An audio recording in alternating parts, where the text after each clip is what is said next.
Да, я вот с детства практиковала, можно сказать. Особенно андалусийцы. В Мадриде есть все, только нет. И я ездила в Испанию до моего 18-летия. Семья, она очень старалась мне показать местные достопримечательности. Солнечная, классная Испания, как на контрасте. Очень сложно.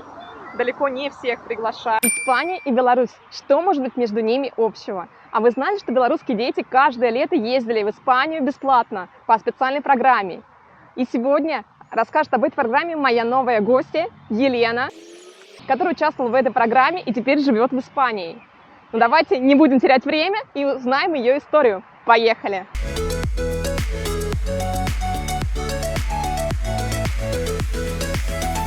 Лена, ну расскажи о себе кратко.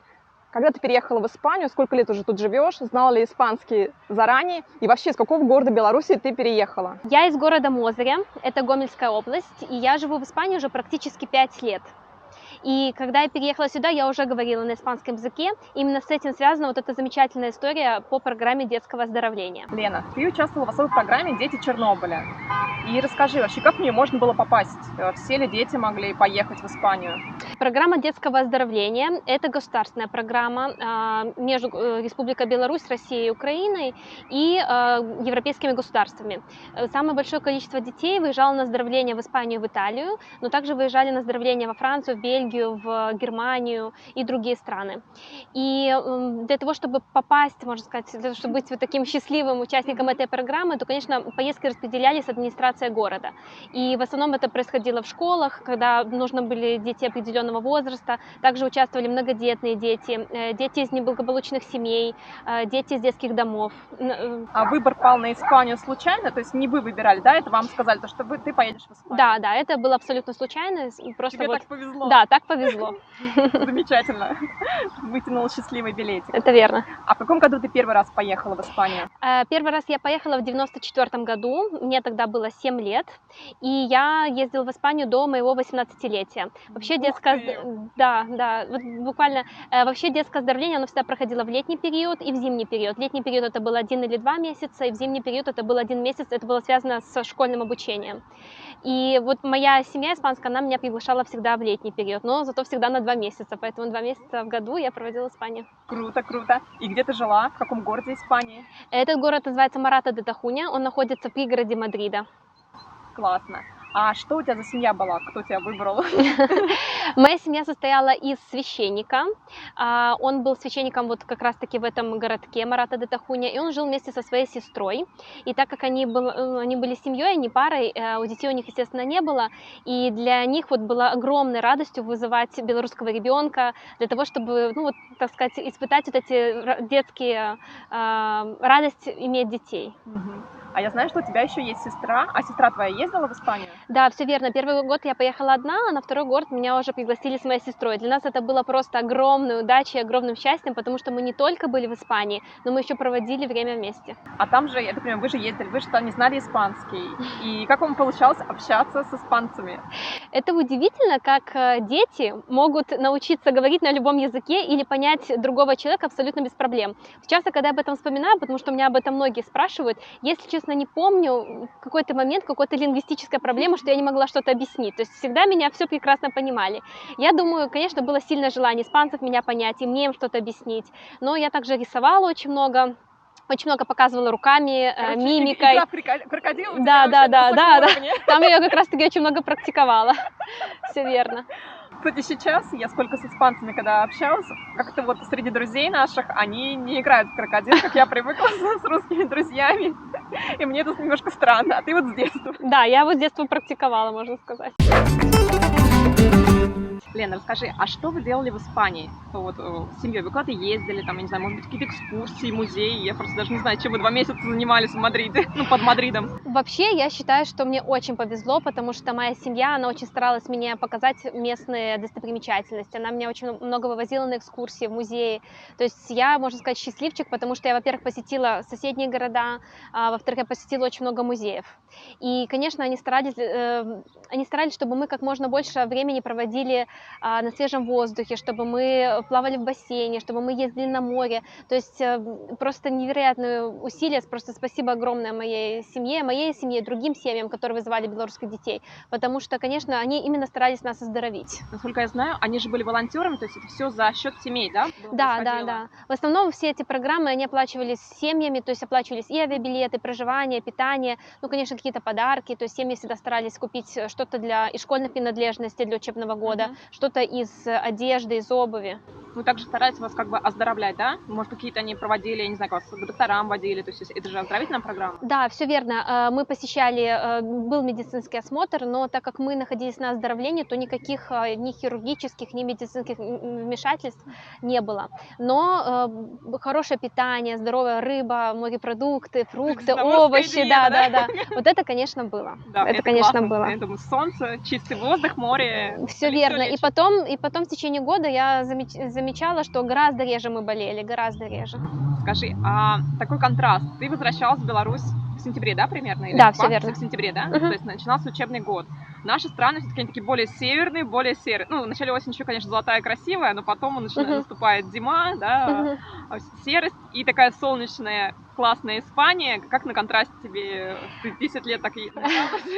Ну, когда мы возвращались домой, была всегда радость увидеть снова родителей, увидеть друзей, школьных товарищей. То есть, конечно, в Испании было прекрасно. И когда мы уезжали оттуда, мы тоже очень грустили и плакали. Но когда мы возвращались домой, все-таки мы возвращались домой. И вот эта радость возврата, она тоже присутствовала. Поэтому ведь мы родились в этом климате. Хоть он, пускай не такой солнечный, как в Испании, но все-таки все равно организм привыкший. Да. Твоя семья там. Но вам еще повезло то, что ты с сестрой отдыхала. То есть все-таки не совсем, да, была оторвана от семьи. Конечно. Хоть и в Испании. Конечно. Это классно.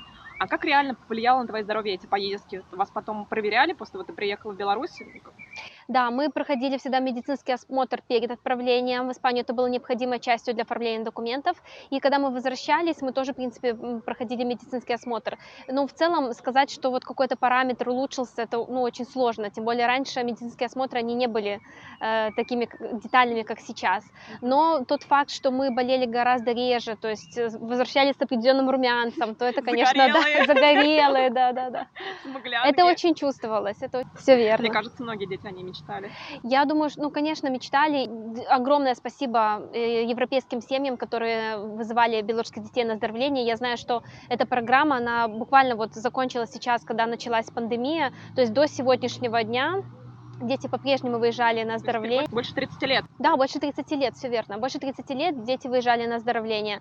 И одни дети вырастали, выезжали другие дети, очень много детских домов из малообеспеченных семей. То есть эта программа работает, можно сказать, она вот буквально сейчас только прекратила. Надеюсь, она восстановится. Я очень надеюсь, что она восстановится, потому что это был просто замечательный опыт.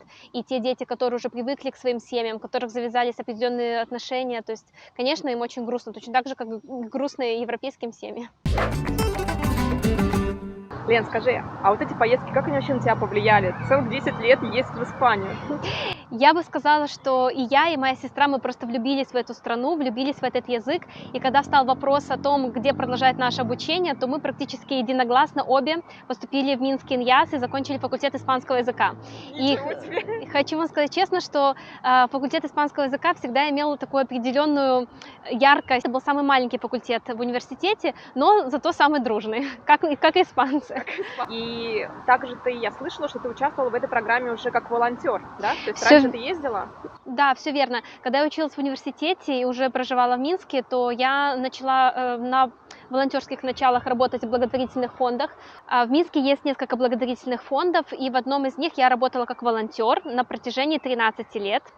Я готовила документацию для выезда детей за границу, и также ездила сопровождающей в Испанию, в Италию. И когда я ездила в Испанию, ездила в тот же самый город, в который когда-то ездила ребенком, возила туда небольшую группу. Ты что делала? Ты переводила? Ты в чем помогала? Все верно. Я была сопровождающим переводчиком, готовила документацию на выезд, и также на протяжении отдыха я была с детьми, мы проводили какие-то занятия, концерты, ездили вместе на экскурсии. Сейчас ты уже живешь в Испании, ты переехала вообще по рабочей визе, что вообще на самом деле очень сложно. Далеко не всех приглашают, многие не хотят заморачиваться с рабочими визами, это не просто, да, только высококвалифицированные специалисты. И столько лет прожив тут, ты уже можешь сказать, что у тебя нет такого розовых очков, я так думаю, да? И какие у тебя впечатления от Испании? Ты в ней не разочаровалась? Ты знаешь, нисколько не разочаровалась. Я очень легко адаптировалась. Наверное, все-таки, естественно, поездки, которые были в детстве, они помогли, потому что я уже знала, какие испанцы, я уже понимала их быт, понимала менталитет. И когда я сюда переехала, мне было очень легко. Я легко адаптировалась в профессиональной сфере, я достаточно быстро нашла друзей. Конечно, все через интересы, да. И легко завязались контакты, и я хочу сказать, что опыт просто замечательный. Но, учитывая, что мы живем в Малаге, тут просто климат прекрасный, пальмы, солнце.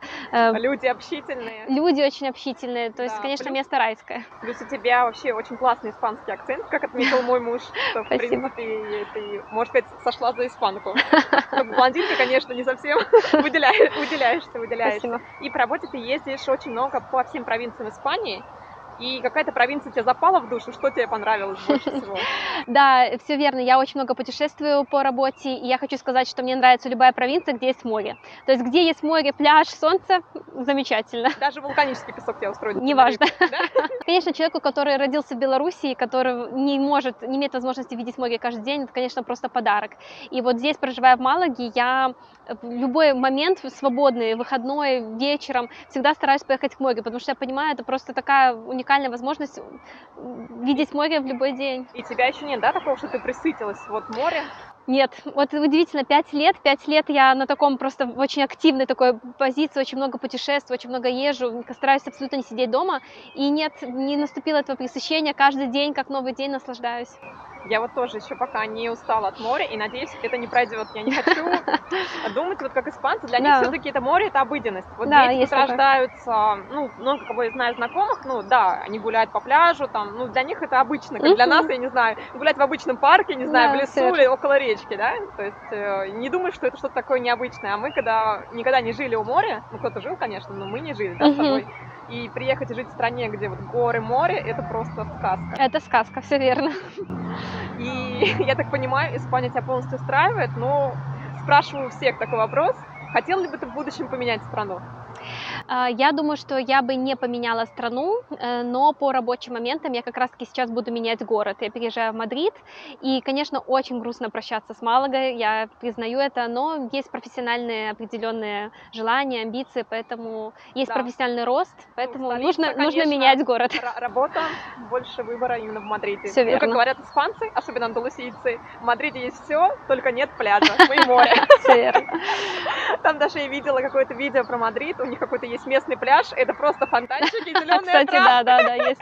Друзья, надеюсь, вам понравилось наше интервью, такое необычное, услышать историю от очевидца этих событий. Я много слышала о таких детях, ну, украинских, белорусских, которые ездили из зоны, в которой повлиял, да, Чернобыльская АЭС, и которым посчастливилось побывать в таких странах, как Испания, Италия, ну, вообще в странах Европы летом. И хочу поблагодарить Лену за то, что она пришла ко мне на интервью, рассказала такую интересную информацию, поделилась своим опытом.